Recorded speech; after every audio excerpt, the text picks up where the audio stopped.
नाज़रीन, red line की जगह आज हम मार्का हक खुसूसी ट्रांसमिशन फिर से कर रहे हैं। कल भी हमने की और उसकी वजह बनती है, ये एक तारीख साज वाक़या है जिसने पाकिस्तान के ऊपर गहरे असरात रूनुमा किए हैं।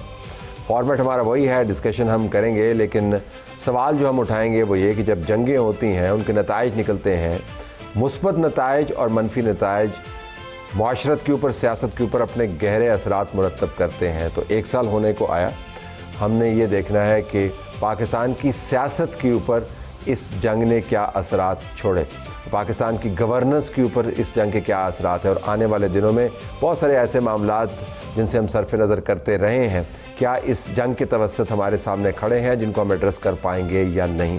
पहले इसका तारुफ मैं करवा देता हूँ। बैरिस्टर ज़फ़रुल्लाह खान साहब मुस्लिम लीग नवाज़ के सीनियर लीडर हैं, उनका शुक्रिया जी, उन्होंने हमें ज्वाइन किया। डॉक्टर ज़फ़र मिर्ज़ा, तर्जुमान अवाम पाकिस्तान पार्टी, उनका भी बहुत शुक्रिया जी। हमारे पास सनीका निसार साहबा मौजूद हैं, सहाफ़ी तज़ियाकार एयरवाई न्यूज़, आपका शुक्रिया। और किरण नाज, सहाफ़ी तज़ियाकार सबा टीवी, आपका भी बहुत शुक्रिया।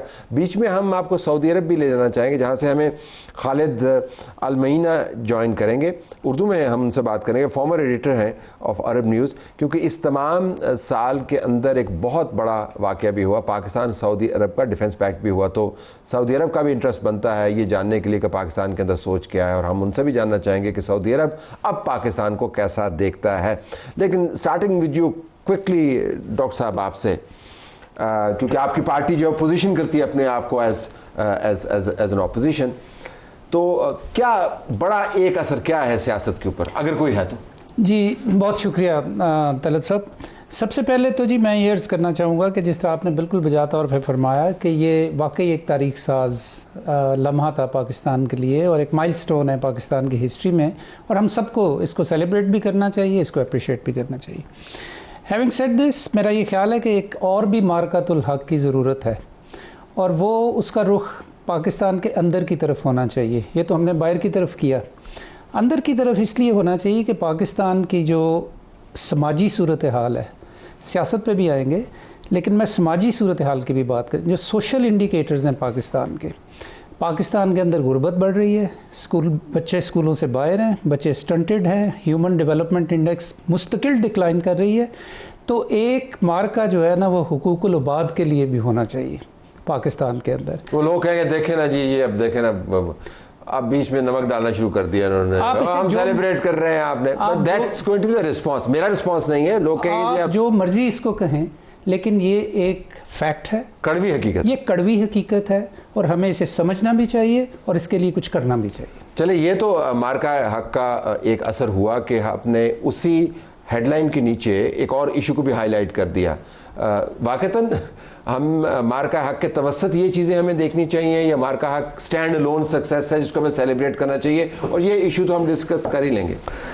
Thank you very much. पहले तो मेरी तरफ से आपकी वसात से कौम को मुबारकबाद हो, अफवाद को भी मुबारकबाद हो, मीडिया को भी मुबारकबाद हो। एक बुनियाद महसूस की हैसियत से हमने किया, और सच्ची बताऊँ बड़े अरसे के बाद कोई पाकिस्तान के लिए जेन्युइनली अच्छी खबर थी। हम खुद भी थोड़ा परेशान थे कि क्या होगा, लेकिन बहरहाल जो हुआ अल्लाह पाक ने किया, लोगों ने किया जो भी किया। हमें इसको जहाँ खुशी होनी चाहिए वो आजिज़ी भी होना चाहिए और सर झुका के चलना चाहिए। लेकिन सच्ची बात यह है कि इसको ये नहीं समझ लेना चाहिए all is well in the state of Rome. ठीक, हाँ, तो हमें यकीनन आपके हमारे जो एग्जिस्टेंशियल प्रॉब्लम हैं जिसमें सारे हैं उनको भी करना चाहिए। लेकिन इसका फ़ायदा बहुत हुआ है कि कौम के अंदर एक जो था ना कि स्टेट फेल हो रही है, जो गिर रही है, जो कमज़ोर हो रही है, हम कहीं के, ये हमारा ख़त्म हुआ जो होना ज़रूरी था।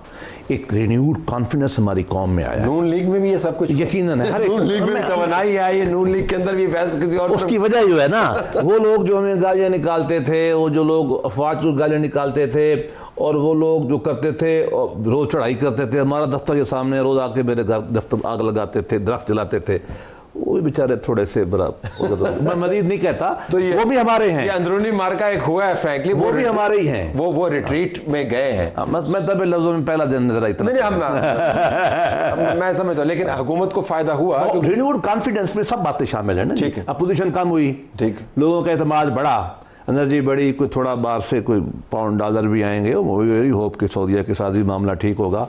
और अंकल ट्रंप जो है जब तक वो ख़राब हो जाता तो IMF को इशारा करते तो माल रोक देते हैं हमारा। फैक्ट तो यही है। शुक्र है थोड़ा अल्लाह करे अब हम थोड़ा आगे निकल जाए। बस जिस तरह के ये अंकल है ना उनको फिलहाल अंकल ही कहा है इसको, फिलहाल ये अंकल ठीक है।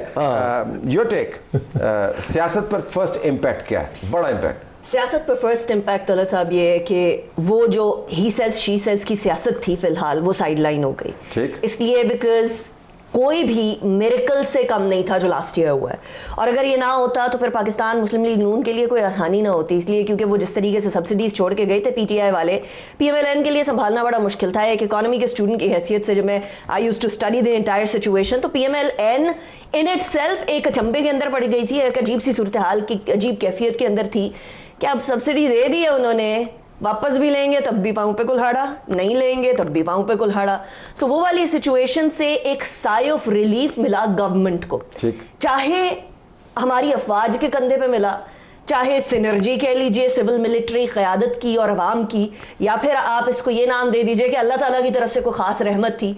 लेकिन वी डिड फाइन, स्पेस मिली है एब्सोल्युटली। लेकिन मसला ये है कि हम सिर्फ अगर मार्का हक को देखें आइसोलेशन के अंदर तो दैट वुड बी रॉन्ग, क्योंकि उसके बाद से अब तक 1 साल के अंदर हम लोगों ने मार्का हक किया और अब हम मार्का सिफारत कर रहे हैं।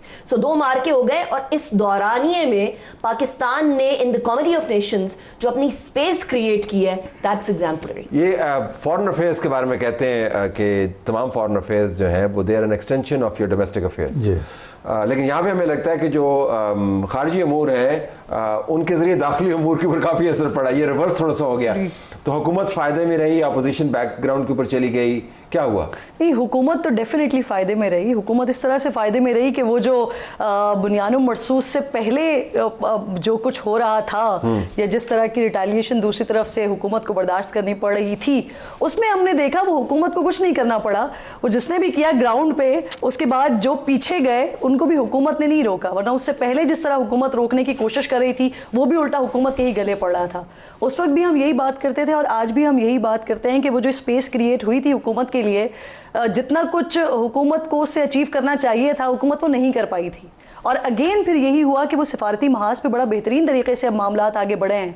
लेकिन हम सारा टाइम ये तो नहीं कहते रहेंगे कि पाकिस्तान ने डायलॉग्स करवा दिए, पाकिस्तान टेबल पर लेकर बैठ गया, हुकूमत ने ये कर दिया। हुकूमत जो अंदर मामला चल रहे हैं, जो इस वक्त माशी मामलात हैं, तो हुकूमत को जो एक आपको विंडो मिली थी वो आपको कवर करने की ज़रूरत है। और मुझे लगता है कि एक बार फिर मौका मिल गया है कि हम सेलिब्रेट भी कर रहे हैं, पीछे सिफारती मामलात भी बहुत अच्छे हो गए, तो जो बीच में विंडो आई है ना, हुकूमत अब कुछ कर ले। ये डिबेट जो है कि हमें एग्जिस्टेंशियल, जिसका जिक्र नहीं फरमाया और आपने उसका तज़किरा का आगाज़ किया, जो स्ट्रक्चरल प्रॉब्लम्स हैं उनके ऊपर फोकस करना चाहिए। आपको लगता है कि मिलिट्री विक्ट्री जो है उसने एक मयार मुकर्रर कर दिया है कि इस लेवल के ऊपर जाके भी आप ऑपरेट कर सकते हैं? जब उस मयार के ऊपर आप रखते हैं दूसरे मामलात को तो आपको वो मयार नज़र नहीं आता। So in a way that has become the gold standard, right? कि अगर आप ये कर सकते हैं तो वो क्यों नहीं कर सकते? तो वो हम क्यों नहीं करते वैसे, अगर हम ये कर सकते हैं तो?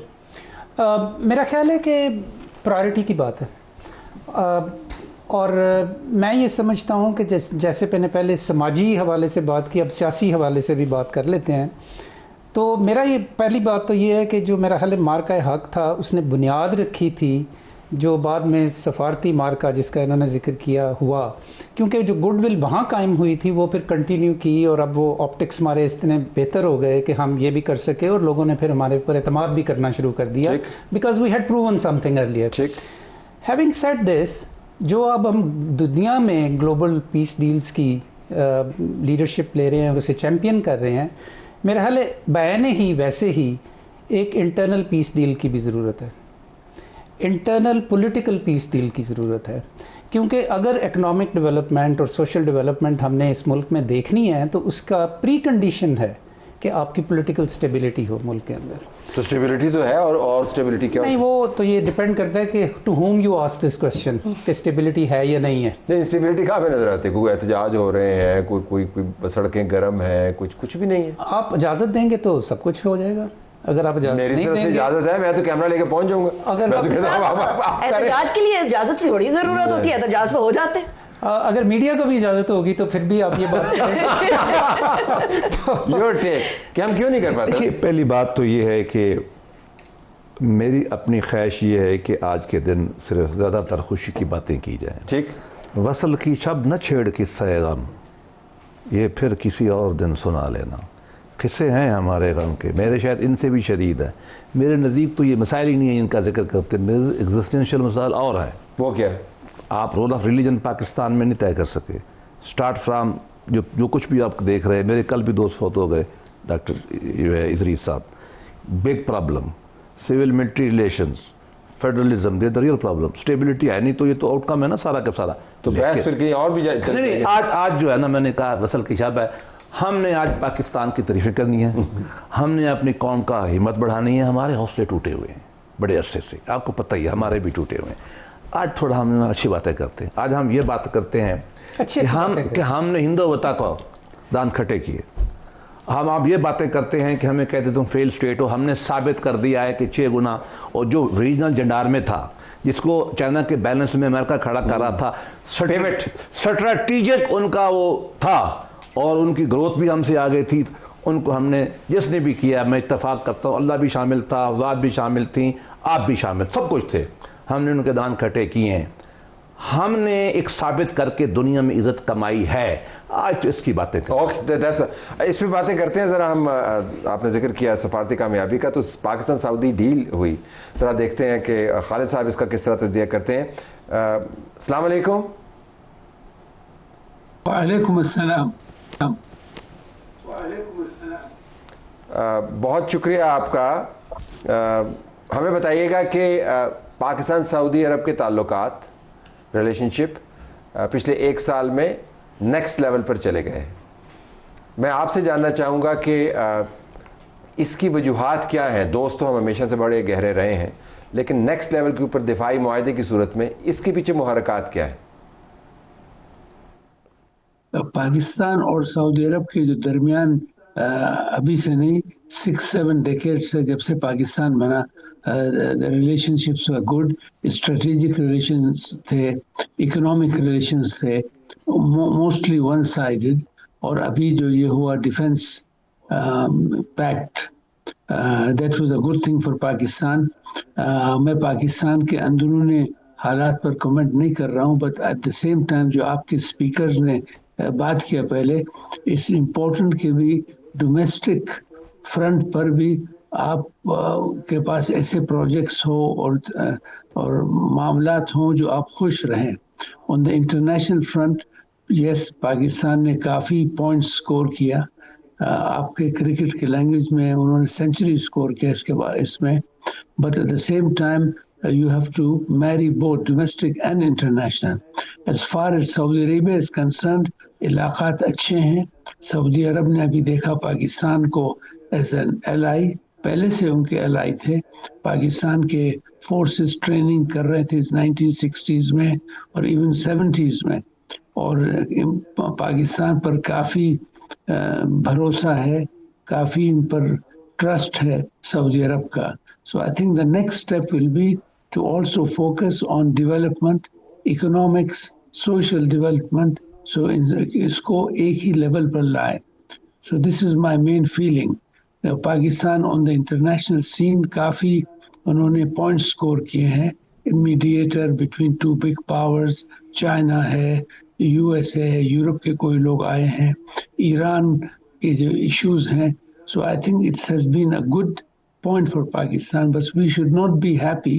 हम खुश होंगे जब पाकिस्तान में इक्तिसादी और इकोनॉमिक तकद्दुम होगा, to be at par with Malaysia और साउथ कोरिया या इवन अदर कंट्रीज। सो ये अगर आप सब फैक्टर्स देखेंगे, पोजीशन इज राइट। पाकिस्तान के पास फुर्सत है, अभी काफ़ी अंडर वर्ल्ड स्क्रूटनी है, लोगों को रिस्पेक्ट से देख रहे हैं, इज्जत कर रहे हैं, तो एट द सेम टाइम अगर अंदरूनी हालात भी ठीक हो जाएंगे तो आई थिंक आपके प्लस पॉइंट्स बढ़ जाएंगे। This is wonderfully insightful. मैं आपसे एक सवाल पूछना चाहूँगा जो मेरे जापानीज़ दोस्त हर बाहर से आने वाले से पूछते हैं, और ये हमारे लिए it was a learning experience, और वो जानना ही चाहते हैं अपने मुल्क के बारे में कि what can we learn from you. The Japanese will ask a Pakistani tell us what can we learn from you. So let me turn the question on to you. आप फरमाइएगा कि MBS has been a remarkable force of change in your country, what can we learn from you? Wallah, MBS ने जो किया, and I'm a very independent person. If you see my background, जो MBS ने किया, it was nothing short of a revolution. 40 साल तक वो 5-year plans बनते थे इकोनॉमिक्स के, बस अमेरिकन जैसे अमेरिका में कहते हैं MBS he walked the talk। उन्होंने एक विजन 2030 की, corruption has gone down by leaps and bounds, फिर लोग चेंज हो गए। आप अगर देखेंगे 5 साल में इतनी यहाँ चेंजेस हुई हैं, वर्क एथिक्स हो गए, करप्शन डाउन, फिर आपके प्रोडक्टिविटीज, आप लोग काम कर रहे हैं क्योंकि आपके पास रोल मॉडल है, एक लीडर जो लोगों के सामने है, मिनिस्टर्स जो पहले इतने नहीं थे, आजकल everybody is doing what they can. So मेरे ख्याल में आप जो सीखना है रेजोल्यूशन। MBS ने एक और चीज किया कि ये जो मुल्लाज एंड गुल्लाज जो थे पहले, जो हर चीज में दीन को लाते थे और काफी नेशन को बैठ के, it was not the Deen, it was extremism. I will change my point. उनको सबको साइड में लगाया। ही टुक द एफर्ट, उन्होंने एकदम ब्रेवरी से करके इनको साइड में रखा, मॉडर्न स्टेट बनाया, KPIs की performance indicators, accountability, good governance, ये सब आजकल सऊदी अरब में है। Women have gone up, not cosmetic के उनको जैसे राशन देते हैं इनको, वुमेन शुड बी हैविंग 30%। मेरे ख्याल में जो टारगेट था it has now reached up to 50%। So अगर आप सऊदी अरब अभी देखेंगे, total change, even for me when I see, और मैं जिद्दे में रहता हूँ, total change across Saudi Arabia, देहात में, विलेजेस में, स्मॉल सिटीज में, सब जगह एक ऐसी एनर्जेटिक लेवल आई जो so you it is impossible to think Saudi Arab 8 साल के पहले क्या। You said the word, Khalid साहब, you said the word which is walk the talk. I think ये phrase जो है ना, we are taking this as a takeaway. Thank you very much for being with us. तो walk the talk, दुनिया, हमारे ये दोस्त जो है वो हमारे बारे में क्या बात करें, दिस इज वेरी इंपॉर्टेंट। कि जो अब आपका दुश्मन जो आपके बारे में बात करता है उसके अंदर बुग़्ज़ होता है, दोस्त जो आपके बारे में बात करता है ना उसके अंदर अच्छी मुस्बत हिदायत होती है।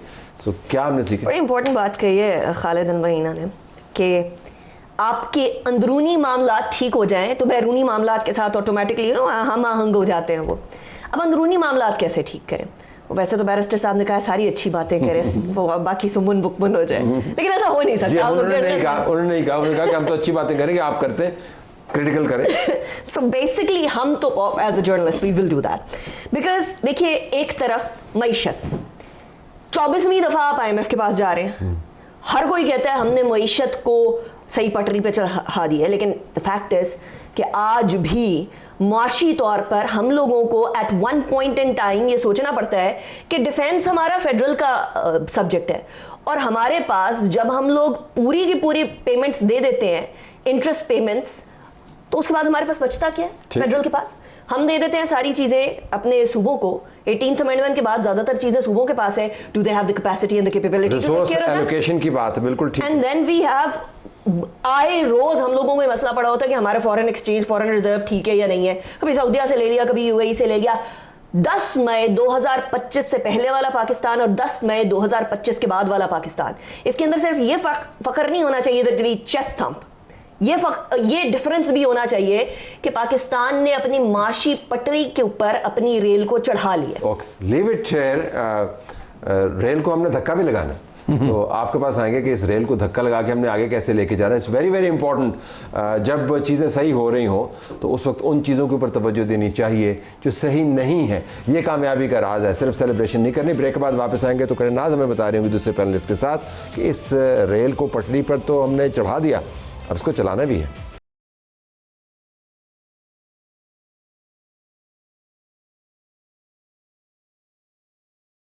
प्रोग्राम में खुशामदीद नाज़रीन। प्रोग्राम नहीं है, एक बड़ी बहस है पाकिस्तान के अंदर, जिसके अंदर सेलिब्रेशन भी है, जिसके अंदर खुशी की तवानाई भी आप महसूस करते हैं, जिसके अंदर एक तनकीदी जायज़ा भी है। ऐसे वक्त में जब आप अपने आप को ताकतवर, तवाना और चुस्त महसूस कर रहे हों, वो वक्त होता है उन कमज़ोरियों की निशानदही करने का जो अमूमन आपकी नज़र से ओझल हो जाती हैं। तो किरण, हमने आपके पास ट्रेन छोड़ी थी जिसको पटड़ी पर डाला आपने, जिसका जिक्र किया था आपने, जिसके डिब्बे आपने जोड़े थे। अब we have to push this train. बिल्कुल ठीक बात है, बहुत बड़ी विक्ट्री है। डिप्लोमेटिक स्टेचर भी हमारा बहुत ऊपर गया। जिस तरह हमारे सऊदी दोस्त कह रहे थे, हमने अब और काम भी करने हैं। सो प्राइमरी काम क्या होगा आपकी नज़र में? सर, सबसे पहले तो ये ट्रेन को धक्का लगाने के लिए ना, ये बुनियानुम मरसूस जब हुआ तो उसके बाद ये हो कि इंटरनेशनली इसको स्टडी किया जाएगा, इस जंग को, कि इसमें क्या था। तो मुझे लगता है कि पाकिस्तान में मौजूदा हुकूमतें या आने वाली हुकूमतें या जो भी पॉलिटिशियंस भी इन्फेक्ट आ रहे हैं ना, उनको भी स्टडी करना चाहिए प्रिपरेशन के हवाले से। हमारा जो सबसे बड़ा मसला है वो ये है कि हमारे सर पे जब पड़ती है हम तब करते हैं। अभी आप अगर ये ईरान और अमेरिका वाली जंग की सिचुएशन देखें तो यहाँ पर कई सारे ऐसे मुल्क थे जो आज भी बड़े स्टेबल हैं। वहाँ पर पेट्रोल के प्राइजेस का इशू नहीं है, वहाँ पर माशी एतबार से इशू नहीं है। क्यों? क्योंकि जैसे ही इस जंग का आगाज़ हो रहा था वहाँ पर प्रिपरेशन शुरू हो गई थी। वहाँ पर उन्होंने अपने रिजर्व शुरू कर दिए थे, वहाँ पर उन्होंने ये शुरू कर दिया था कि लोगों को लिमिटेड पेट्रोल देना शुरू कर दिया था। इस तरह की काफ़ी सारी मिसालें हमारे सामने मौजूद हैं। लेकिन पाकिस्तान में होता ही है, अब एक और मसला हमारे सर पे खड़ा हुआ है। पिछले साल आप कई बार उसको बात करते रहे, मैं उसके बारे में बात करती रही, बाकी लोग बात करते रहे, क्लाइमेट चेंजेस के हवाले से। उसका बजट हमने कट कर दिया। अब एक बार फिर हम उसी जगह पर आकर खड़े हुए हैं कि अगले कुछ महीनों में हमारे सामने किस तरह के डिजास्टर, अल्लाह माफ करे, आएंगे हमें नहीं मालूम। तो हमारा सबसे बड़ा मसला ये है कि हमारे पास प्लानिंग नहीं होती। प्लानिंग का सबसे बड़ा इशू है कि पहले से अगर कोई चीज़ को प्लान करके रखेंगे तो फिर हमें उसके रिजल्ट्स मिलेंगे। और मैंने जो आगाज़ में कहा कि इसको स्टडी करने की इसलिए ज़रूरत है क्योंकि आप चाहे वो PAF की कारकर्दगी देखें, चाहे आप नेवी की कारकर्दगी देखें, चाहे आप हमारी बरी फौज की कारकर्दगी देखें, इन सब की कारकर्दगी पीछे आपको सारी प्रिपरेशन मौजूद थी। वो सारे टारगेट पहले से लॉक थे जो हमने फिर जब हमें ज़रूरत पड़ी तो हमने फायर किया। लेकिन हमारे पास मसला ये, हमें टारगेट का कुछ पता भी नहीं होता, सर पर पड़ती है तो फायर करना शुरू कर देते हैं और फिर यही होता है। आपने तरजीहात की बात की थी, मेरे ख्याल में पाकिस्तान के बारे में ये भी कहते हैं कि ओवर एनालाइज कंट्री है। जब भी आपने 24 मरतबा जिक्र किया IMF का, तो हर मरतबा जब आप उनके पास जाते हैं तो आपका वो ऐसा तज्जिया करते हैं कि कोई चीज़ इमेजिनेशन में रहती नहीं है। कोई सेक्टर उठा के देख लें, आपका हेल्थ का सेक्टर है, एजुकेशन का सेक्टर है, इंसाफ का सेक्टर है जिससे आप मुंसलिक हैं, मीडिया है, सब तज्जिए मौजूद हैं। तो हमें आगाज़ तो करना होगा। तो आपने पॉलिटिकल डायलॉग और अमन की बात की, उससे मुराद वैसे क्या है आपकी? कोई डील वील करके कोई इमरान खान को? उससे मुराद बेसिकली यही है, हमारी क्यों दिलचस्पी है पॉलिटिकल स्टेबिलिटी के अंदर, इसलिए कि वो प्री कंडीशन है लोगों की लाइफ कंडीशंस चेंज करने के लिए। इकोनॉमिक डेवलपमेंट इसकी वजह से होगी, वो होगी तो फिर सोशल डेवलपमेंट होगी। तो इसलिए ये बहुत ज़रूरी है, इसलिए हमारी उसके अंदर दिलचस्पी है। तो उससे मुराद क्या है? किसे? पॉलिटिकल स्टेबिलिटी जो आपके, वो है क्या? पॉलिटिकल स्टेबिलिटी यही है कि पाकिस्तान में इस वक्त, हम माने या ना माने, हम जितना मर्जी कहें कि हमें अच्छी अच्छी बातें करनी है, पाकिस्तान के अंदर एक मदर ऑफ पॉलिटिकल कन्फ्लिक्ट है इस वक्त। वो क्या है? एक पॉपुलर पार्टी है जिसको हमने दबाया हुआ है इस वक्त, और उससे जब तक हम डील नहीं करेंगे, उससे जब तक कन्फ्लिक्ट रेजोल्यूशन नहीं करेंगे ऐसे टर्म्स के अंदर कि जिससे पाकिस्तान आगे जा सके। बाकी सारे चोर हैं, उनको जेल में डालें, हमें बाहर ले। That's the terms for the deal. It's like Trump saying कि मतलब सब कुछ खत्म करो, डील कर लो। तो अगर इसी तरह हमने करना है तो फिर तो हम कर ही रहे हैं, लेकिन ये क्या लॉन्ग टर्म में सस्टेनेबल है? नहीं, उनकी तरफ से मैं जानना चाह रहा हूँ कि आप जो टर्म्स की बात कर रहे हैं, आपका वाकईतन ख्याल है कि दूसरी पार्टी जो है जिसका आप जिक्र फरमा रहे हैं, PTI जिसका जिक्र कर रहे हैं, वो इन टर्म्स के ऊपर डील करेगी? नहीं, ये दोनों तरफ से होगी। ये बायलैटरली जब ये मॉरल पोजीशन होगी ना, एक्चुअल पोजीशन की बात करें, वो करेंगे या नहीं करेंगे? मुझे अभी तक तो नहीं लगता करेंगे, नहीं लगता करेंगे, which is a big unfortunate thing in Pakistan. So उनके पास अभी अपॉर्चुनिटी है। जरा इसके ऊपर आएगा पॉलिटिकल स्टेबिलिटी। मैं अर्ज करता हूँ, मैं क्या कहते हैं, खूब मुझे हमसे थोड़ा सा गिला भी सुन ले, मैं भी बता देता हूँ। इस जंग ने सबसे पहले बात तो हमें ये बताई है कि फाइनल डिसाइसिव बैटल इल्म होगा। इस जंग ने ये बताया ना, साइंस की जंग थी ना, हमारे जहाज़ों ने बॉर्डर नहीं क्रॉस की, उन्होंने यहाँ नहीं क्रॉस की, यहीं से वैसे जो कुछ हुआ है इल्म नॉलेज इकॉनमी। दूसरा बात जो बड़ी अहम है, अच्छा हुआ कि हमारी सिविलियन क़यादत में और मिलिट्री क़यादत भी जो सिनर्जी थी, जो इत्तेहाद था, उसका हमने अच्छा फ़ायदा देखा। तो ये काम कायम रहना चाहिए। मुआशी कोई टैक्स नहीं देता, मुआशी डिसिप्लिन है नहीं हमारे मुल्क में। इतने टैक्स देते हैं बैरिस्टर साहब, क्या बात है। इस शहर में मैं आपको ऐसे होटल दिखा सकता हूं जिनकी 10 लाख रुपए सेल है, 5 रुपए भी नहीं देते। तो वो होटलों की बात हम भी नहीं देते, हमारे तो दुखती फाइनेंशियल देते हैं टैक्स। आप तो रोना शुरू कर देंगे। आप भी देते होंगे, मैं भी सैलरी देता हूं। क्लास सर, हम सारे बैठे रहते हैं, हमारे कैमरामैन टैक्स देते हैं। अच्छा आगे चले, वो सारे यूं देख रहे हैं कि बैरिस्टर साहब बात क्या रिटेल सेक्टर टैक्स नहीं देता, ठीक है, फिर वकील नहीं देते, प्रॉपर्टी नहीं देता, वकील नहीं देते, सियासतदान नहीं देते। इमरान खान से मेरा टैक्स 10 गुना ज्यादा था। आज मैं बता रहा हूँ, 350 के घर में रहता है, 1.5 लाख टैक्स देता था, अनलेस कि वो जब बिके वो क्या, तो फिर उसके बाद कोई टैक्स नहीं देता, और भी नहीं देते इस तरीके से हम जो देते हैं। अच्छा, बाकी ये मुआशी डिसिप्लिन बड़ा, उसमें आबादी।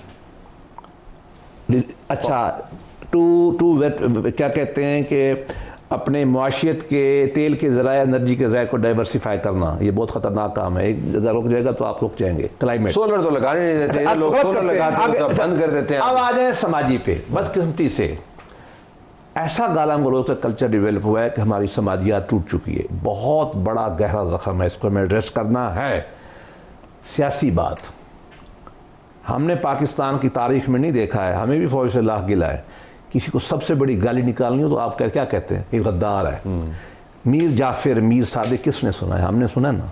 चोर डाकू सुना है कि हमने नहीं सुना है? मेरा सामने दफ्तर है, मेरा उठा के सामान बाहर फेंक दिया था उन्होंने रात को मेरे दफ्तर का। बात यह है, इसके बावजूद भी हम चल के जाते हैं।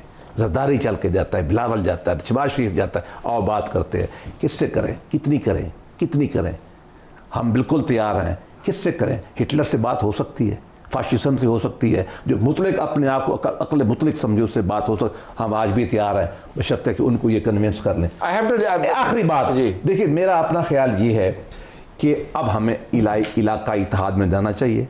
SCO को स्ट्रॉन्ग करें, और हमें सऊदी अरब के साथ और अच्छा करके मिस्र और तुर्की को मिला के, उनको भी पता चल गया है कि प्रोटेक्शन US की नहीं हो सकती, अपने पाँव पे खड़ा होना है। आइए हम इस तरफ बढ़ें और इससे मुआशी अपॉर्चुनिटी जनरेट करें। वो प्लान होगा तो करेंगे ना। जरा ब्रेक के बाद आते हैं, प्लान पे बात करें।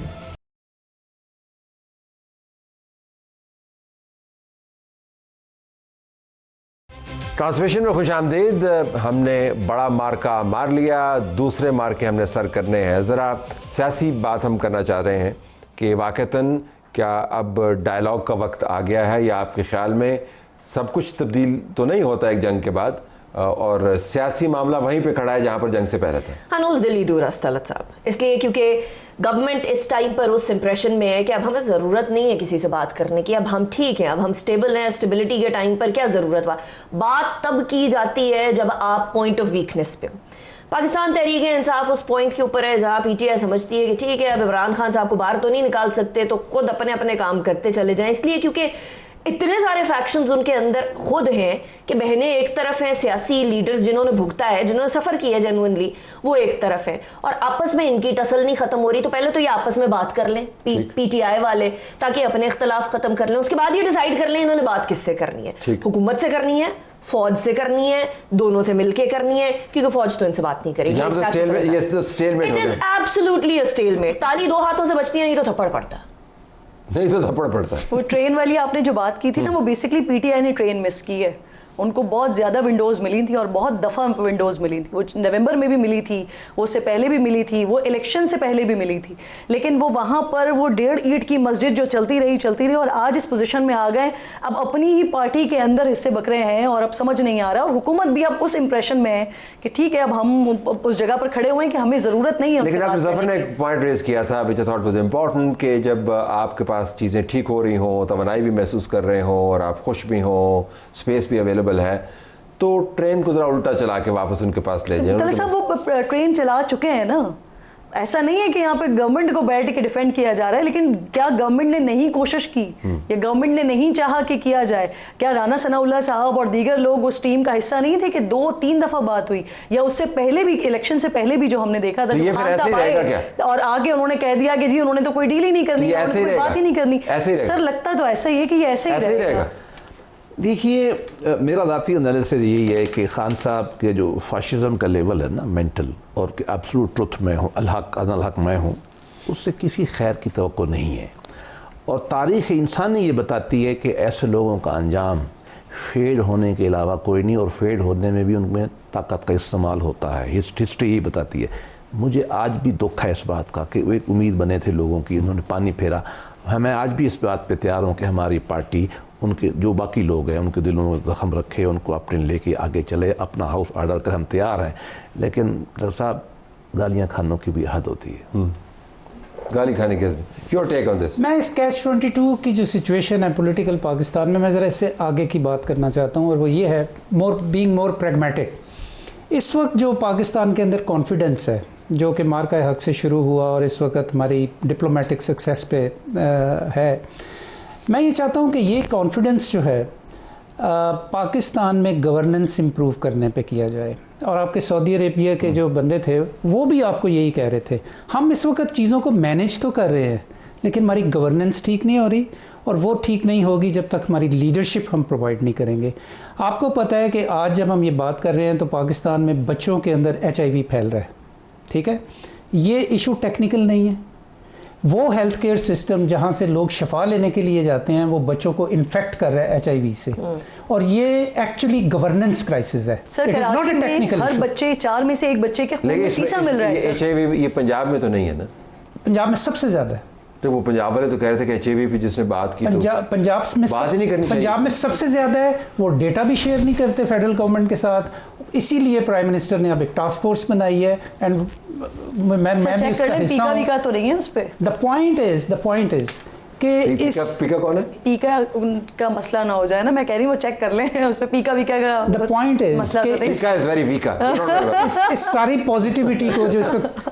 पॉजिटिविटी को जो पाकिस्तान में है, please direct it towards people. लोग ये कहते हैं कि इस सफारतकारी का मेरी जिंदगी से क्या असर हो रहा है, इसके ऊपर मेरी लाइफ कंडीशन बस उसके ऊपर एक जवाब बनता है। अगर इस सफारतकारी का मौका ना बना होता तो फिर आपको पता चलता है आपकी जिंदगी कैसे होती।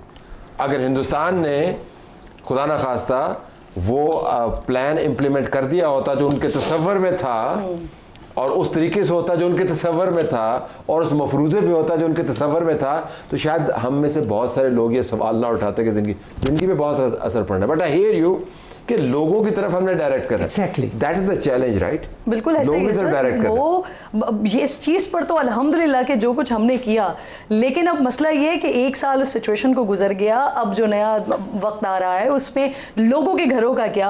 इस वक्त हमें फिर ये बताया जा रहा है कि अब जो बजट आने वाला है उसमें भी कुछ अच्छे आसार नहीं है। जो वजीर आजम साहब ने हमें एक उम्मीद दिलाई थी कि शायद जो टैक्सेस हैं वो टैक्सेस जो हैं वो लेफ्ट हो जाएंगे, कुछ कमी हो जाएगी, शायद जो महंगाई डबल डिजिट में चली गई है वो शायद नीचे की तरफ आएगी। लेकिन अब तो बताया जा रहा है कि 11.5 से 17.5 प्लस पे जाने वाला है।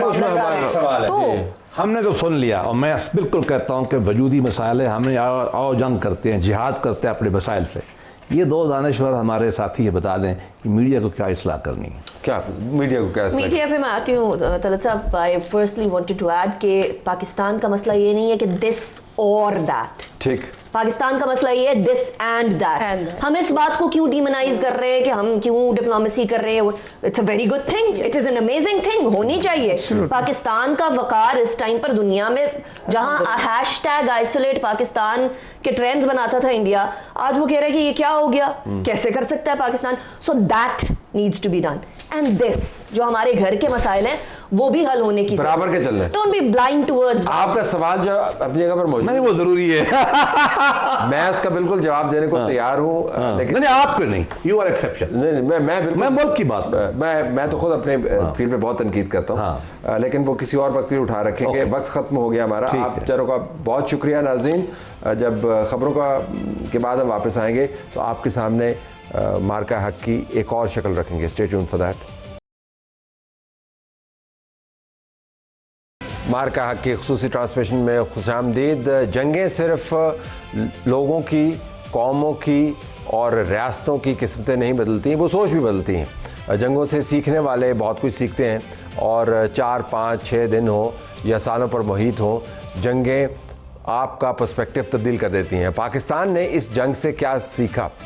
इस जंग को आपने सिर्फ बंदूक के ज़ाविये से नहीं देखना, इस जंग को आपने सिर्फ जहाज़ों के ज़ाविये से नहीं देखना, इस जंग को आपने सिर्फ मिलिट्री स्ट्रेटजी के ज़ाविये से नहीं देखना, इस जंग को आपने देखना है कैमरे के लेंस से भी, कि कैमरा इस जंग को कैसे दिखाता है। और 1 साल के बाद जब ये जंग हो चली, डॉक्यूमेंट्रीज़ बन रही हैं।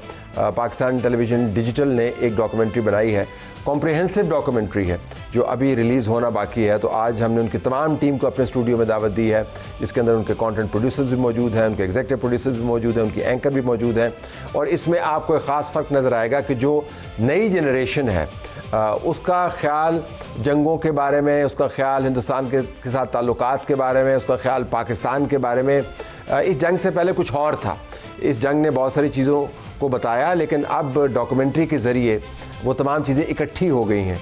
और हम चाहेंगे कि इस टीम से पूछें कि मकासद वो क्या हासिल करना चाहते हैं। पाकिस्तान का जो मार्का हक का, उसको तो हम मार्क कर रहे हैं, लेकिन क्या इससे आगे जाके भी मामलात हम कौम तक पहुंचाना चाहते हैं? सिर्फ कौम तक नहीं, हमने दुनिया से भी बात करनी है। इनका तारुफ करवाने से पहले हम आपको बताएं नाज़रीन, सिर्फ कैमरे के लेंस से नहीं देखना, हमने गानों और तरानों के लेंस से भी देखना। आपको याद होगा कि 1965 के हवाले से क्या तराने बने, क्या गाने बने।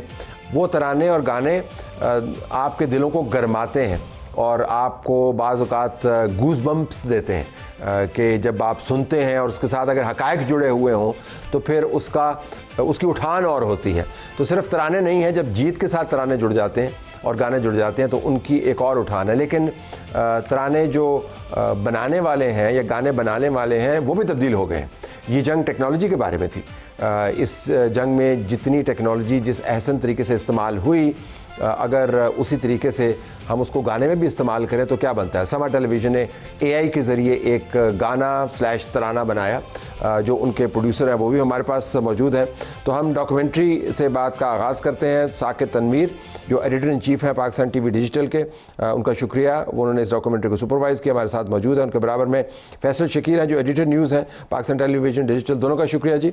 और हमारे दाएँ जानिब Umar Faizan, editor planning Pakistan television digital, उनका भी शुक्रिया। और Ayesha Mir, new generation presenter producer Pakistan TV digital, जो इस डॉक्यूमेंट्री की एंकर भी थी। तो आपका ही बहुत शुक्रिया जी। अगर आपकी इजाज़त हो तो हम साकिब साहब से पूछ लें, बड़ी बड़ी बातें क्या हैं इस तमाम डॉक्यूमेंट्री में? Sorry, I need to also introduce Haris. I am very sorry Haris, I should have come to you. चूँकि अपने हैं ना तो इस वजह से हारिस को इंट्रोडक्शन की ज़रूरत नहीं, लेकिन अपने हैं ना तो अपने के साथ ऐसे ही अपने करते हैं। तो हारिस ने, नाज़रीन, जो क्रिएटिव हेड है समा के, इन्होंने AI का इस्तेमाल करके ये गाना बनाया। तो क्या सिर्फ AI ने बनाया या हारिस का भी कोई अपना इसमें हिस्सा है? तो Haris, welcome to the show. Let's start with you. So take away क्या है आपका डॉक्यूमेंट्री में से, क्या पता चला हमें डॉक्यूमेंट्री? आई थिंक पहले मैं टेक अवे की बात करूँ, मैं थोड़ा सा ऑब्जेक्टिव के ऊपर बात करना चाह रहा हूँ, because it's very important, because आजकल तो सीजन है डॉक्यूमेंट्रीज का, गानों का, बिकॉज हम इसको मार्क कर रहे हैं। But I really want to talk about कि हमने ये फैसला क्यों किया। आई थिंक जब हम लोग बड़े हो रहे थे, हम लोग 1948, 1965, 1971 का जिक्र सुनते थे, कहानियाँ सुनते थे, टेक्स्ट बुक्स जब पढ़ते थे। फिर हम बड़े हुए, इंटरनेट आया तो हमारे पास एक ऑल्टरनेट पर्सपेक्टिव मिला, and we sort of realised कि कहीं पर जाकर जो हमारी हिस्ट्री है, हमारे पास एक डेफिनेटिव आंसर नहीं है कि उन दिनों में क्या हुआ। जब ये वाला वाक़या हुआ तो हम खुद जर्नलिज्म में थे, तो जर्नलिज्म के बारे में कहा जाता है कि it's a first draft of history. तो वो ड्राफ्ट हमने 1 साल पहले लिखा, बट चैलेंज ये था कि अब वो 1 साल हो चुका हुआ है, सो वो ड्राफ्ट को अब कहीं पर हमें उसको फाइनल कॉपी भी तो बनाना है, उसको हतमी बनाना है। So this documentary essentially is an effort, जिसको हम एक डेफिनेटिव अकाउंट कह सकते हैं, जिसको जब हम रिलीज़ करेंगे, एंड वी आर होपफुल कि जब ये पूरी दुनिया के सामने जाएगी तो वो उसके अंदर फैक्चुअल होल्स पोक नहीं कर पाएंगे। इस डॉक्यूमेंट्री के अंदर कोई factual, it's high on emotions but it's also high on facts. So ये हमारा ऑब्जेक्टिव है। यानी अमूमन कहा जाता है कि जो जंगें हैं वो अपने दरमियान और अपने बाद वो धुंध बहुत क्रिएट कर दी। Absolutely. तो आप ये कह रहे हैं कि ये धुंध ज़्यादा डॉक्यूमेंट्री नहीं है, ये हकायक से भरपूर डॉक्यूमेंट्री है, लेकिन ज़ाहिर है पाकिस्तान की तरफ से बनी है तो इसके अंदर इमोशंस जो हैं वो आपको ज़्यादा नजर आएंगे। इसमें इमोशंस हैं, बट अगर मैं फैक्ट्स की बात करूँ ना, अगर फॉर एग्जांपल हमने आपका भी इंटरव्यू किया है, अगर मैं बात करूंगा, आप बात करेंगे, या इस पैनल पे बैठा हुआ कोई भी बंदा बात करेगा तो उसके बारे में कहा जा सकता है कि पाकिस्तानी है, पाकिस्तान की बात ही करेगा। बट हमने कोशिश ये की है कि सिर्फ पाकिस्तानियों से बात नहीं की, हमने दुनिया भर के जो मेजर एक्सपर्ट्स हैं जिन्होंने इस इवेंट को कवर किया और उसको देख रहे हैं। हमने, अगर आप अमेरिका से ले लें तो अमेरिका से हमने साबिक CIA स्टेशन चीफ जो कि पाकिस्तान में थे, साबिक एम्बेसडर जो कि पाकिस्तान में पोस्टेड थे, उनकी साबिक जो स्टेट डिपार्टमेंट के ऑफिसर हैं जो पाकिस्तान में काम कर चुके हैं, उनका इंटरव्यू किया है। फिर अगर आप यूरोप में आ जाएं तो यूरोप से गेस्ट हैं। मिडिल ईस्ट की बात करें तो आपको अरब न्यूज़ के जो एडिटर इन चीफ हैं उनका इंटरव्यू किया है। तो आपने उनको ये तो नहीं कहा कि आपने क्या कहना है? नो, एब्सोल्युटली ज़ाहिर है, ये एस्टैब्लिश करना चाहता हूँ कि आप ये हमारी बात तो नहीं की, तो अपनी बात करें। एब्सोल्युटली। हमने ईरान के एक बहुत फेमस एकेडमिक हैं उनका इंटरव्यू किया, चाइना से विक्टर गाओ हैं। फिर आप अगर कॉन्टिनेंट के उस साइड पर चले जाएंगे तो ऑस्ट्रेलिया से एक एक्सपर्ट हमने उनका इंटरव्यू किया। तो ऑलमोस्ट हमने अमेरिका से लेके ऑस्ट्रेलिया तक जो मेजर एक्सपर्ट हमें लगता था जिससे एंडोर्समेंट हमें चाहिए थी कि पाकिस्तान और इंडिया की जंग के दौरान क्या हुआ, तो उनके इंटरव्यूज हमने किए हैं। So I presume Goswami is missing. Just as well. आपकी तरफ आयशा, नई जनरेशन, बड़ी ज़बरदस्त इंथुजियास्टिक जनरेशन है, लेकिन वो जिस दौर में आप लोग पले बड़े हैं उस दौर के अंदर पाकिस्तान के बारे में जो परसेप्शन है वो बस ऐसा ही था कि जी मुल्क पता नहीं कैसे चलता है, जंगें होंगी, ना जाने क्या होगा, दहशतगर्दी होती रहती है, जंग होगी तो पता नहीं क्या हो जाएगा, कहीं हार ही ना जाएं। आपने डॉक्यूमेंट्री को एंकर किया और हमने डॉक्यूमेंट्री कुछ झलक देखी और नाज़रीन के सामने भी उसका एक छोटा सा प्रोमो रखेंगे। आपका टेक अवे क्या है? ये तो हो गया ना कि इन्होंने काम कैसे किया, तो नए जनरेशन की नुमाइंदा जर्नलिस्ट की हैसियत से आपने क्या लर्न किया? पहले तो ये जब इस डॉक्यूमेंट्री बनाने का आइडिया आया तो you know of course everybody is making everybody is doing something on Marka-e-Haq. तो मैंने साकिब से कहा हम क्यों करें, you know everybody is going to do it and sensationalise करेंगे हम, how is it going to be different from anything that anyone else is doing? And then he said, can you actually list out what the timeline was and how exactly it all happened? And I struggled. Your cynicism is way beyond your years, but I like that. ये अच्छी बात है, ये अच्छी बात है कि you need to question. No, and that's exactly what stands out amongst our youth as well, कि आप उनको fool नहीं कर सकते. And even during the war, I know that one of the reasons why everybody took it a little lightly and you know was making memes is because हमारी youth वैसे हर चीज़ को काफ़ी objectively देखती है and it's very critical, so you can't fool them. And I think keeping that in mind, and also the fact that you know we're Pakistan TV Digital, that there will be a lot of questions raised at us and कि हम क्या नया perspective ला रहे हैं। तो I think इसलिए हमने भी जब पूरी डॉक्यूमेंट्री को अप्रोच किया, we were doing it from a very technical point of view as well, and that's what made me enjoy it more. I think हमारे दिमाग में एक वो आप परसेप्शंस की बात करते हैं तो मैं भी एट सम पॉइंट क्वेश्चन करी थी कि वैसे कभी किसी ने कहा तो नहीं कि you know this was a war and Pakistan won and India lost. Although Donald Trump has said it quite a few times, but you still do question these narratives. But I think when you truly get down to it and you understand from experts and people who are in that field कि ये क्या technology use हुई, एक multi-domain, that's a new word that I also learned while making this documentary, was कि cyber space से लेके ground तक the amount of technologies that we've conquered, it was all very new to me, and I think for me it really then confirmed that yes, we really did win the war. So from Kausar Market, you landed right in the middle of a brutal reality, which is the war, which we won, or it's a new understanding. Remarkable perspective. Faisal, इन्होंने भी जिक्र किया कि जी हम इन्होंने कहा कि हमने डॉक्यूमेंट करना है, इन्होंने कहा कि जी there was cynicism but you know I learned new things. लोग ये कहेंगे जी कि इतनी आपने वॉर कवर की, आपने घंटों की ट्रांसमिशन की, इतने आपके सैकड़ों चैनल हैं सब बैठ के, तो डॉक्यूमेंट्री बनाने की ज़रूरत क्या थी? If you would reflect on that, क्योंकि आप कंटेंट हैंडल कर रहे थे, तो क्या थॉट प्रोसेस क्या था कि डॉक्यूमेंट्री क्यों बनानी है? One clarification on this part. Most of the documentary has been done by Saqib, Aisha and Omar. बहुत हम्बल हैं आप। I watched it. I have a certain perspective on it. मेरे ख्याल में जो डॉक्यूमेंट्री अगर आप देखते हैं और उसकी शुरुआत जब देखते हैं तो it starts with a bang. एक बहुत बड़ा हमला होता है पाकिस्तान के ऊपर। तो लोगों को कम्युनिकेट करना भी बहुत ज़रूरी है कि हमारा हमसाया एक मुल्क ऐसा बैठा हुआ है जो हमें इंटिमिडेट करने के ऊपर तुला हुआ है। कभी पानी रोकते हैं, कभी कुछ और करते हैं। तो वो जो मूड कैप्चर करती है डॉक्यूमेंट्री उस वक्त का, वो बहुत वाइटल है। लोगों को बड़ा अहम नुक्ता है। If I could add to your point and then you can carry on कि मेमोरीज आर शॉर्ट, और जंगों की मेमोरीज भी जो है ना, वो आपको धमाके भी भूल जाते हैं, आपको तबाही भी भूल जाती है। So starting with a bang was a good thing, क्योंकि आपको रिमाइंड करवाए कि हुआ क्या था और उस वक्त का मूड कैप्चर करती है कि यार इंडिया ने हम पे हमला कर दिया, अब क्या होगा। तो ये डॉक्यूमेंट्री उसका भी जवाब देती है कि अब क्या होगा। It's provocative, it's myth breaking. और मिथ क्या ब्रेक हुई है इसके अंदर कि पहले एक हुकूमत थी जिसके अंदर हम कह रहे थे कि अभिनंदन भाई चाय पियो वापस चले जाओ, और मुझे वो DGISPR के वर्ड्स याद आ रहे हैं कि इस दफा हमने चाय उधर भेजी है। तो जो मिथ ब्रेक की कि एक बहुत बड़ा पहलवान है हमारे हमसाया में, और वो जब चाहेगा हम पर हमला कर देगा और हम जो है सर तस्लीम खम कर देंगे, नहीं हुआ इसके अंदर। अगर आप डॉक्यूमेंट्री देखें तो वो आपको बताती है कि पाकिस्तान ने कैसे रिस्पॉन्ड किया, जिसके अंदर रिस्ट्रेंट भी शामिल थी और उसके अंदर वो जवाब भी शामिल था, जिससे मिथ ब्रेक हुई कि आप इतने बड़े पहलवान नहीं, हमें इंटिमिडेट नहीं कर सकते। हकायक को दोहराना बड़ा ज़रूरी है, बिलखुसूस वो हकायक जो अमूमन सरफ नज़र हो जाते हैं और फिर आप समझते हैं कि शायद ऐसा हुआ हो, एक आम सा ख्याल बाकी रह जाता है। तो डॉक्यूमेंट्रीज़ आपको याद दहानी करवाती हैं कि उस वक्त हुआ क्या। मीडिया ने बहुत कवर किया और आपने भी इसको, अब चूँकि फैसल साहब ने कहा है कि आपका बड़ा कलीदी रोल है और आपका रोल यकीनन है, आप एडिटर प्लानिंग है। तो कंटेंट जब आप तैयार कर रहे थे तो आपके ज़हन में एडिटोरियल एंगल क्या था? अच्छा, आपसे कुछ अर्सा पहले हमने एक वीडियो सीरीज़ की, उसमें हमने ऐड किया आर्मी म्यूज़ियम को। तो उसकी एक जगह पे हम गए तो वहाँ पे शेल्फ में ना ख़बरें जो उसके क्लिपिंग्स थी अखबार की, तो वो लगी हुई थी। उसमें कुछ ऐसी थी कि पाकिस्तान ने 1965 में त्यारे गिराए।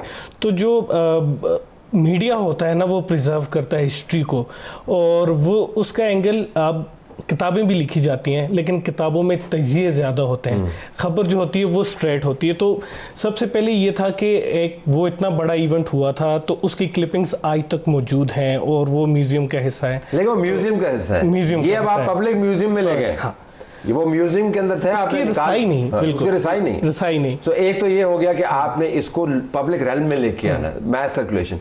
इसके अलावा क्या जाविया? उसके अलावा एक चीज़ थी उस टाइम पे जो चीज़ पूरी दुनिया ने देखी और जो दो बार सेट हुए, एक तरफ इंडियन मीडिया था और दूसरी तरफ पाकिस्तान का मीडिया था।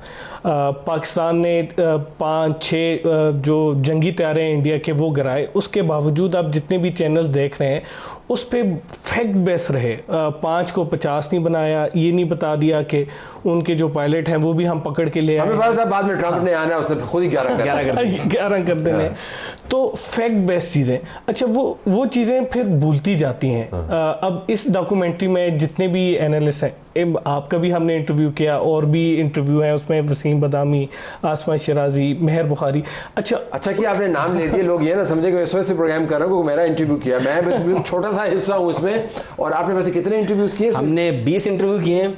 जो एक्चुअल फुटेज अगर मैं आपको बताऊं जो हमारे सिस्टम पर मौजूद है वो 24 घंटे की फुटेज है। 24 घंटे की फुटेज वैसे तो बोलना बहुत आसान होता है, बट 24 आवर्स की फुटेज जिसमें 8 घंटे की सिर्फ इंटरव्यूज है। बताइए। अच्छा, अब उसमें एक चीज़ और लोगों को दोबारा देखने को मिलेंगी कि 1 साल बाद जो हम डॉक्यूमेंट्री बना रहे हैं उसमें जितने भी वो लोग हैं जिन्होंने इसको कवर किया है, तो वो जब उस हिस्ट्री को बता रहे हैं उसमें अगर इमोशंस भी आ रहे हैं वो भी बिल्कुल रिलैक्स हैं। जो वो चीज़ें बता रहे हैं, जो फैक्ट्स हैं उनको बल्कि एंडोर्स कर रहे हैं जो हमने इंटरनेशनल एक्सपर्ट्स लिए हैं। सो फैक्ट के ऊपर दोबारा वो रिपीट किया और लोगों को ये देखने को मिलेगा कि अगर आप अपनी किसी जीत को भी सेलिब्रेट कर रहे हैं तो उसमें भी आप रिलैक्स रहते हुए, बगैर चीखे, अपने इमोशंस को चीखे बगैर, तो आप उसको बड़े अच्छे तरीके से। ज़बरदस्त आपने बात किया है। ये जो तवाज़न है ये बड़ा ज़रूरी है, क्योंकि जो गैर मुतवाज़न दिमाग हैं वो ऐसी हमाकतें करती हैं जैसे हिंदुस्तान ने किए। ज़रा मैं हारिस को लाना चाहूँगा। हारिस, एक तो पहले जरा थोड़ा सा गाना सुनवाना जो हारिस ने बनाया, फिर उसके बाद मैं हारिस के पास एक सवाल लेके आऊंगा। इतना बड़ा चैनल है, वसाइल आपको दिए हुए हैं, तो आप किसी अच्छे से सिंगर को लेते हैं, पूरा ऑर्केस्ट्रा बिठाते हैं, फिर वो कोई अच्छा शायर लेते, आपने सीधे जाके एआई से रब्ता कर लिया। हारिस, बट एआई क्यों इस्तेमाल किया आप? तला साहब एआई इसलिए इस्तेमाल किया कि हम काफ़ी अर्से से एक्सपेरिमेंट कर रहे थे एआई के साथ, बहुत सारी चीज़ें उसके अंदर क्रिएट करने की कोशिश कर रहे थे, और हमने ये स्टार्ट किया था लास्ट ईयर जब ये वॉर का सारा सिनेरियो हुआ। उसके बाद से हमने एआई को बहुत ज़्यादा यूज़ करना शुरू किया, क्योंकि एआई हमें बहुत ज़्यादा फ्रीडम देता है। जो हम सोचते हैं वो मशीन लैंग्वेज है, उसको जो बताते हैं, जो डायरेक्शन देते हैं, वो एज इट इज़ हमें बना के दे देता है उस तरह। तो एआई से फ्रीडम बहुत मिलता है क्रिएटिविटी के अंदर, तो इसलिए हमने इस दफ़ा कोशिश की कि एआई के थ्रू इस तरह की चीज़ें जनरेट की जाएँ। अच्छा, इस लोग फिर ये सवाल उठाएंगे कि आपने फिर क्या किया अगर ये सब एआई ने किया? सर हमने ये किया, देखें सर, एआई हमारी क्रिएटिविटी तो एक डायरेक्टर की है, एक प्रोड्यूसर की है, या एक थिंकर की है, वो उसको एक डायरेक्शन दे रहा है जिस डायरेक्शन के ऊपर एआई काम कर रहा है। एआई सिर्फ क्या कर रहा है, हमारी क्रिएटिविटी को एम्पलीफाई कर रहा है। वो एक टूल है, एक टेक्नोलॉजी है, उसको डायरेक्शन सारी हम दे रहे हैं, उसको रेफरेंसेस हम दे रहे हैं, उसको स्क्रिप्ट हम बता रहे हैं, प्रॉम्प्टिंग कर रहे हैं। प्रॉम्प्टिंग बहुत ज़रूरी है एआई के अंदर। आप जिस तरह उसको बताएंगे, जिस तरह उसको समझाएंगे, वो उस तरह की चीज़ जनरेट करेगा। ऐसा नहीं है कि हमने सिर्फ उसको लिरिक्स दे दी और उसने सॉन्ग जनरेट कर दिया, इतना आसान नहीं है उसके अंदर। तो उसको सारी डायरेक्शन, हर चीज़ आपको देनी पड़ती है, और वो उस चीज़ को एम्पलीफाई कर देता है। तो आपने डायरेक्शन इसमें क्या दी? क्योंकि इसकी पिच बड़ी हाई है, उसके अंदर वो कहते हैं आम जुबान में डगा जो है वो बज रहा है और आप के दिल को गरमाता है। ये सारा आपने एआई को डायरेक्ट कैसे किया, या एआई ने खुद ही सोच लिया कि मूड ऐसा चले ऐसे ही बना दें? सर डायरेक्ट इस तरह किया कि पहले एआई को हमने सारी स्टोरी बताई कि उस दौरान जो लास्ट ईयर हुआ था जंग का, उस 4 दिनों में सारा हुआ क्या और हमने क्या किया और हमने क्या देखा। फिर हमारे जितने सॉन्ग, हम हर दफ़ा सॉन्ग बनाते हैं, कभी आईएसपी के थ्रू आता है, कभी कहीं से आता है, हम इधर करते हैं, तो हमने सारे सॉन्ग उसको रेफरेंस के लिए दिए कि हमें इस पिच के ऊपर सारे सॉन्ग चाहिए। फिर जो हमारा स्क्रिप्ट था उसको प्रॉम्प्टिंग इस तरह दी कि हर सेंटेंस और हर जो हम उसको कहते हैं कि अशार के बाद हम उसको बताया कि यार आपने यहाँ इस पिच के ऊपर जाना, यहाँ हमें कोरस चाहिए, यहाँ हमें हाई पिच चाहिए, यहाँ अलाप चाहिए। तो हर चीज़ उसको लिख के प्रॉम्प्टिंग में बतानी पड़ती, फिर उस लिहाज से हमें सॉन्ग जनरेट करके देते हैं। और ये बताइएगा कि इसको क्या ये जल्दी बन गया या इसमें आपको वक्त लगा, और फिर जो इसके विजुअल्स हैं वो आपने कैसे चूज़ किया? क्या वो भी एआई ने किए? सर इसमें ये होता है कि एआई जनरेट तो बहुत जल्दी कर देता है, बहुत फास्ट जनरेशन एआई के थ्रू हो जाती है, हमें रिज़ल्ट फ़ौरन पता चल रहा होता है, तो उसमें आप उसको मॉडिफाई कर सकते हैं। तो ये हमें हार्डली 2 to 3 आवर्स लगे इसके साथ सॉन्ग बनाने में। मल्टीपल सॉन्ग बनाए हमने, 8-10 बनाए, उसके बाद हमें रिजल्ट मिलना शुरू हो गया, थोड़ा थोड़ा उसको मॉडिफाई करते गए और फाइनल रिजल्ट मिल गया। और जो विजुअल्स है वो हमने सारे जो हमारे स्टॉक फुटेज थी उसमें सेलेक्ट किए, जो हमारे ऑलरेडी सॉन्ग्स बने हुए होते हैं। तो क्या एआई ने कुछ ऐसा भी किया जो आपने कहा हो जो उसने ना किया हो? I am just trying to understand कि एआई जो है मुकम्मल तौर पर अतात गुजार किस्म की टेक्नोलॉजी है, या बीच में कहीं ना कहीं अपनी तरफ से भी कोई पख मार देती है? नहीं, बहुत सारी जगहों पे मारती है। कहीं वो फीमेल वॉइस को ले आएगी, कहीं वो बच्चों की आवाज़ ले आएगी, कहीं वो जो आपकी उर्दू की प्रोनाउंसिएशन है उसके ऊपर बहुत काम करना पड़ता है, वो तलफ़ुज़ सही नहीं आता, तो बार बार जनरेशन ट्रायल एंड एरर के साथ फिर वो एक आपको फाइनल रिजल्ट मिल ही जाता है। तो आपके ख्याल में ये जो सॉन्ग आपने बनाया है, ज़रा कॉपीराइट्स तो हमारे हैं, तो अगर आप ये रेगुलर सिंगर से, बड़े मशहूर सिंगर्स भी मौजूद हैं जी बिल्कुल, क्या वो ये क्वालिटी, आई नो जो आप बयान देंगे ये बड़ा कंट्रोवर्शियल हो जाएगा, ये क्वालिटी, ये कॉम्पोजिशन, ये पिच, ये रिदम हम कर पाते हैं टेक्नोलॉजी के बगैर? जी सर, हमारे यहाँ बहुत अच्छे काम करने वाले लोग हैं, वो शायद इससे ज़्यादा अच्छा भी क्रिएट कर सकते थे, लेकिन क्योंकि एक तो टाइम आपका बहुत बच जाता है, फिर आप जिस तरह उसको बता रहे हैं, जो आप सोच रहे हैं वो एआई उसी तरह जनरेट कर देता है। तो हमारा ये था कि हमने इस दफ़ा एक्सपेरिमेंट किया, वरना उस पर भी जा सकते हैं, लेकिन टाइम बहुत बच जाता है आपका। और एआई आपको एक विजुअलाइजेशन दे सकता है और देता भी है, उसको हम बाद में एज आ स्टोरी बोर्ड लेके करवा सकते हैं, लेकिन हमें रिज़ल्ट इतने अच्छे मिलना शुरू हो गए और इतनी टेक्नोलॉजी एडवांस हो गई है कि हमें ज़रूरत नहीं पड़ती कि हम अब उतना एक्स्ट्रा जाएं और सिंगर्स को लें और वो सारी चीज़ें करें। स्मार्ट आंसर, लेकिन आपको दिल भी तोड़ दिए, क्योंकि ये पाथ ब्रेकिंग काम अगर शुरू हो गया, दुनिया भर के अंदर टेक्नोलॉजी इस्तेमाल हो रही है। नाज़रीन, जंगों के अंदर भी टेक्नोलॉजी इस्तेमाल हो रही है। हम वापस आएंगे इसी डिबेट के अंदर और बात करेंगे कि इस किस्म की डॉक्यूमेंट्रीज़ का तारीख़ी तौर पर इसको हमने अगर फैलाना है, इस बयानिए को पाकिस्तान ने क्या किया, तो क्या हमें इसको किसी सिलेबस का भी हिस्सा बनाना चाहिए? इस डॉक्यूमेंट्री को नहीं, लेकिन उन तमाम वाक़यात को जिससे कौम की तारीख़ एक ख़ास तरीके से बयान होती है, उस तरीके की नफ़ी करते हुए जो दुनिया अमूमन अपनाती है पाकिस्तान के बारे में बात करते हुए। Stay tuned. मार्का हक की खुसूसी ट्रांसमिशन, तारीख़, डॉक्यूमेंट्री, कैमरे के लेंस से, उन लोगों के बयानात से जिन्होंने इस तमाम चीज़ को विटनेस किया एक डॉक्यूमेंट्री की सूरत में, और फिर तराने की तान से ये हम डिस्कस कर रहे हैं। So starting again this discussion, Saqib, ये कितना ज़रूरी है कि इस किस्म की डॉक्यूमेंट्री को आप फैलाएं? लोग कहेंगे ये प्रोपेगेंडा का हिस्सा है, ये तरबियत का हिस्सा है, तालीम का हिस्सा है, प्रोपेगेंडा का हिस्सा है? आई थिंक ये डिफरेंट मीडियम्स हैं इंफॉर्मेशन की कंजम्पशन के, उसमें से एक है जब हम वर्ड यूज़ करते हैं डॉक्यूमेंट्री का, सो नॉर्मली जनरल पब्लिक को ये सेंस जाएगा कि documentary is a very boring element. आप नेट जियो की बात करने चले, उनका तो बहुत अच्छी जो है वो डॉक्यूमेंट्री होती है, बट नॉर्मली डॉक्यूमेंट्रीज बहुत बोरिंग किस्म का मीडियम होता है, जिसके अंदर फैक्ट्स होते हैं, नरेशन वगैरह होती है, बहुत स्लो पेस होती है। आजकल की जनरेशन जो है वो 90 सेकंड से ज़्यादा उसका जो है वो अटेंशन स्पैन नहीं है। सो हमारे लिए सबसे बड़ा चैलेंज ये था that if you were to make a documentary, how do we make sure कि वो इंगेजिंग हो, अपीलिंग हो। So we went into a mode जिसमें हम डॉक्यूमेंट्री की बजाय we called it a film, और स्टोरी टेलिंग हमने उसमें ऐसी की कि जिसके अंदर हम तमाम के तमाम इमोशंस जो कि उस टाइम के ऊपर अवेलेबल थे उनको लेकर आए। सो जिसकी वजह से अगर वो इंगेजिंग होगी, इमोशंस उसमें होंगे, सो उसकी आउटरीच ऑटोमेटिकली बढ़ जाएगी। सो वी ट्राइड, हमारी जब डॉक्यूमेंट्री स्टार्ट होती है, it starts with anger, it starts with frustration, it start with probably एक स्केरी नोट के ऊपर भी स्टार्ट होती है जैसे ब्लास्ट होता है, एंड देन इट ट्रांसेंड्स, एक होप उसमें आती है, देन एक प्राइड का एलिमेंट उसमें आता है, फिर उसमें ह्यूमर का एलिमेंट आता है, मीम्स वगैरह की बात होती है, and then eventually when we close the documentary तो एक हम नेशनल यूनिटी की बात करते हैं जो कि प्रॉबेबली एक किस्म का जो है वो पाकिस्तानियत का जज्बा जो है वो छोड़ के जाती है। सो द ऑब्जेक्टिव वाज कि उसको इतना इंगेजिंग बना दें, उसमें इतनी हम ह्यूमैनिटी लेकर आएँ टेक्नोलॉजी को इस्तेमाल करते हुए कि उसकी आउटरीच ऑटोमेटिकली बढ़े, ताकि हमें लोगों को कहना ना पड़े यार कि ये डॉक्यूमेंट्री देखो, लोग खुद उसको देखें और उसमें जो इन्फॉर्मेशन है उसकी कंजम्पशन में आसानी हो। पाकिस्तान रोड, ये टाइटल में भी आपकी इनपुट थी? ये जो 26 घंटे के इंटरव्यू तो सारे आपने खुद ही किए ना?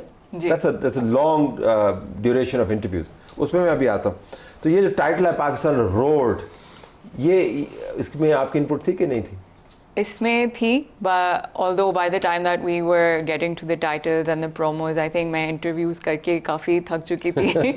But this was Saqib's suggestion, and to be honest, a lot of the younger folks in our office did not agree with it. By the way, एक ये जबरदस्त डिबेट है, इंटरेस्टिंग बिट कि क्योंकि मेरी एज ज़्यादा, मेरी टीम मोस्टली जेनजी है, तो वो नॉर्मली हमारी सजेशन को कहते हैं यार क्या कह रहे हो। तो क्या कह रहे थे, पाकिस्तान में आउट? तो मैंने उनके अपने से बहुत वो नॉन चालांट किस्म के हैं। सो हमने किया ये, मैंने 4 जो ऑप्शंस हमारे व्हाट्सएप ग्रुप में थे उनको मैंने एआई पे डाला। मैंने कहा ये हम डॉक्यूमेंट्री बना रहे हैं, इन चारों में से एक चूज करो, और एआई ने इसको चूज किया, फिर हमने फैसला किया। तो वो जेनजी ने मान लिया। वो साकिब की बात है, जेनजी ने ये मान लिया। And then I'm somewhere in between him and Gen Z, but I think that nobody else was able to come up with an option that had quite an impact as, you know, Pakistan Road.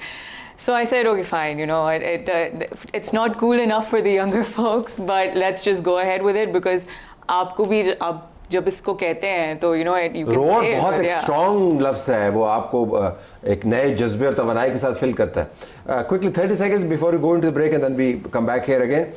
Title ज़बरदस्त title है, factual होना चाहिए था क्या? ज़बरदस्त title है, indicate करता है जो हुआ। और अगर आप डॉक्यूमेंट्री देख रहे हो तो वो कहते हैं ना तवे साहब, नथिंग सक्सीड्स लाइक सक्सेस। ठीक है। और इस डॉक्यूमेंट्री के अंदर अगर आप इंटरव्यूज देखें तो it is not from within, it is without you know are analyst as well. Foreign analyst बात कर रहे हैं और वो कह रहे हैं कि पाकिस्तान ने कमाल कर दिखाया, पाकिस्तान जीत गया। ये डॉक्यूमेंट्री बताती है तवे साहब की जो कंट्रोवर्सी उसके ऊपर है कि कौन जीता, उसका भी जवाब देती है, और थ्रू इंडियन लेंस देती है। जो उनकी प्रेस कॉन्फ्रेंस के अंदर लंबे लंबे चेहरे हैं और वो पाकिस्तान से मिन्नत कर रहे हैं कि प्लीज आप अबाइड कीजिए, हम भी अबाइड करेंगे, अब हम हमला नहीं करेंगे।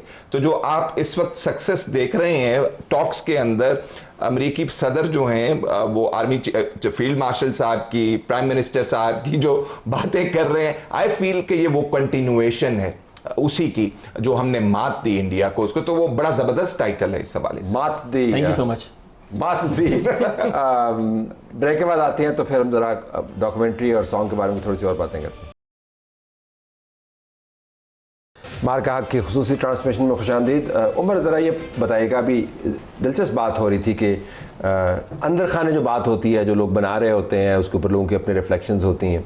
जब इसको आपने शुरू किया और जब ये ख़त्म हुई, जब बन गई, उसमें लोगों के व्यूज़ कुछ चेंज हुए? स्टार्ट में जो डाउट थे कि जी पता नहीं क्या होगा, इम्पैक्ट किस किस्म का होगा, पता नहीं सही बनेगी या नहीं बनेगी, उसके बाद कोई ट्रांसफॉर्मेशन आपने अपने कोलीग्स के या अपने व्यूज़ में देखी? अच्छा, सबसे पहले ये था कि इसकी मतलब ड्यूरेशन कितनी होनी चाहिए। जैसे साकिब ने बात की कि 90 सेकंड हम तो रील्स पे आजकल चल रहे हैं, और वही वर्टिकल। हाँ, वर्टिकल। फिर उसके बाद ये था कि हमने जो गेस्ट लाइन अप करने हैं वो ऐसे करने हैं, यहाँ से भी ऐसे लोग हों जो उसको अपनी नरेशन दे रहे हों, बाहर से ऐसे हों जिन्होंने इसको कवर किया हो। तो वो जब पहली मरतबा इन्होंने कहा तो वो फ़ौरन जब वो स्केच बनाना, तो वो यह है कि बड़ा मुश्किल हो जाना ये सारा इतने टाइम में उसको करना, क्योंकि उसकी प्रोडक्शन, पोस्ट प्रोडक्शन, बल्कि अभी तक हम उसको फाइनल नहीं किया, कुछ थोड़ी बहुत ट्विक्स अभी भी उसमें रहती हैं। तो लेकिन जब साथ साथ चीज़ें होती गई, कैसे होगा, फिर उसका जब स्क्रिप्ट बना तो उसके बाद थोड़ा सुकून आता गया कि ये चीज़ें कैसे होंगी। और सबसे अच्छी चीज़ ये हुई कि जब हम रिकॉर्डिंग्स कर रहे थे, इसका शूट कर रहे थे, जब वो चीज़ आती थी जो वो नरेशन कर रहे थे, वो जो नरेट कर रहा था तो ऐसे लग रहा था कि वो खुद भी करना चाह रहा है इसको नरेट, वो इसको रिमाइंड करना चाह रहा था, वो ये चीज़ किसी को बताना चाह रहा था और हमने उसको ये प्लेटफॉर्म दे दिया। सो इस चीज़ ने इसको ज़्यादा इंटरेस्ट। बहुत सारी तारीख जो है लोगों के अंदर मौजूद होती है, सिर्फ ये कि उनको मौके नहीं मिलते, हर कोई लिखता नहीं है, हर किसी का इंटरव्यू नहीं होता, डॉक्यूमेंट्री उसको प्रोवाइड करती है। ज़रा हारिस के पास जाते हैं। हारिस, अब अगला स्टेप क्या है? कोई एल्बम ही जारी कर दें भाई, अगर आपने इतनी जल्दी 4 घंटे में इतना अच्छा गाना बना लिया तो पूरी एल्बम का इजरा करें, क्या ख्याल है? तलत साहब, हमारे यहाँ इवेंट ही इतने होते हैं, एल्बम बन जाएगा साल के आखिर तक इंशाल्लाह। नहीं, हम कह रहे हैं इसी हमारा कंट्री सर वो जो एल्बम बनेगा ना, बस फिर मैं उसके ऊपर प्रोग्राम नहीं कर सकूंगा। अभी देखें, और किस्म के अभी नेक्स्ट बजट आ रहा है, बजट पे एक नगमा बना देंगे, 14 अगस्त आ रहा है, 6 सितंबर है, हमारे पास तो इवेंट ही बेतहाशा है। नहीं, हमारे तो जंग से पहले हमारे यहाँ पर हफ्ते में 2 इवेंट होते थे, एक मंगल को होता था और एक जुमेरात को होता था। जब सारे अडियाला जाते होते थे तो हफ्ते में 2 गाने तो हम बना सकते थे। बट ऑन सीरियस नोट, क्या वाकईतन आप समझते हैं कि अब जो हार्ट वार्मिंग फैक्चुअल जो तराने हैं और गाने हैं, जिससे नई जनरेशन जो पाकिस्तान यंगेस्ट कंट्रीज़ में से एक है रिलेट भी कर पाए? पुराने तराने हमने बहुत चला लिए, बहुत अच्छे हैं, उनको हम सलाम पेश करते हैं, लेकिन नई जनरेशन की अपनी रिक्वायरमेंट है। आपको लगता है कि शायद हमें tone, tenure, composition, lyrics, technology सब चेंज करना पड़ेगा? जी सर, बिल्कुल। और जिस तरह AI के ऊपर लोग जा रहे हैं और AI जिस तरह एडवांसमेंट आ रही है, सिर्फ तराने ही सर, हमें अपने कंटेंट को, हमारा न्यूज़ का कंटेंट, हर चीज़ में हमें इवोल्यूशन लानी पड़ेगी AI को यूज़ करना। और AI का यूज़ करना बहुत ज़रूरी हो गया है हर चीज़ के अंदर। तो पुराने जैसा करते रहेंगे तो नया कैसे करेंगे? तो नया करने के लिए हमें AI को बहुत इंडल्ज करना है अपने हर तरह के कामों में, सिर्फ सॉन्ग्स के अंदर ही नहीं। और जैसे साकिब ने भी कहा कि जो जेन ज़ी है उनके लिए जिस तरह AI से उन्होंने सपोर्ट लिया नाम के लिए, तो हमें हर चीज़ उसे सपोर्ट करना है। हमें ज़्यादा अच्छा गाइड करता है कि उनको क्या पसंद आ रहा है, क्या नहीं आ रहा। वो नई चीज़ें ज़्यादा अच्छी क्रिएट करके हमें, बल्कि हम उसको सिर्फ क्रिएटिविटी हमारी है, सोल वो हमारा है, लेकिन वो सिर्फ उसको एम्पलीफाई कर रहा है, क्रिएटिविटी को बढ़ा रहा है AI। ये जो डिबेट बहुत ज़्यादा शुरू भी हो रही है कि AI से बहुत सारी चीज़ें ख़त्म हो जाएंगी, बहुत सारे लोगों के काम ख़त्म हो जाएंगे, ऐसे नहीं है। वो उस चीज़ को यूज़ करके नए दौर की नई चीज़ें बहुत अच्छी बना सकते हैं और नए दौर के साथ चल सकते हैं। ये ऐसे ही सर, जैसे पहले डिजिटल मीडिया आया तो कहते थे टीवी के साथ क्या होगा। हारिस, जिस दिन मैंने AI से ग्राफिक्स डिज़ाइनिंग शुरू करवा दी ना तो फिर आपको पता चलेगा कि AI कितनी AI से तज्जिए शुरू कर देंगे। हाँ ठीक है, हम सारे फारिग हो जाएंगे ना, फिर सारों के लिए खतरनाक है। क्विकली नहीं सर, ह्यूमन एलिमेंट, अब इसका बकायदा लो जी, गो अहेड। इसका नेक्स्ट एलिमेंट ये है कि हम इसका प्रीमियर करेंगे 9 की सुबह। हम लोग कोशिश करेंगे कि इसको एक नेशन वाइड लेवल के ऊपर इसको लॉन्च करें, बिकॉज वी फील कि डॉक्यूमेंट्री के अंदर इतनी जान है कि आई थिंक ये जो वो पब्लिक को ग्रिप कर पाएगी। 9 की तारीख को हम इसको रिलीज़ कर रहे हैं। इसका ट्रेलर होपफुली आपने अभी तो चला दिया है, हम कोशिश करेंगे कि आज रात को अपने प्लेटफॉर्म से भी इसको रिलीज़ कर दें। 9 की सुबह इंशाल्लाह जो वो एक बड़ी तकरीब में इसको हम रिलीज़ करने की कोशिश करेंगे। Looking forward to it? Yeah absolutely, wonderful. So you're already a star, new generation, and you'll be a bigger star after this. Thank you very much for being with us, all of you. Haris साहब का भी बहुत शुक्रिया नाज़रीन। ये programme का वक्त ख़त्म हुआ है। मार्का हक जारी है और जारी रहेगा क्योंकि ये एक तारीख साज किस्म का वाक़या था।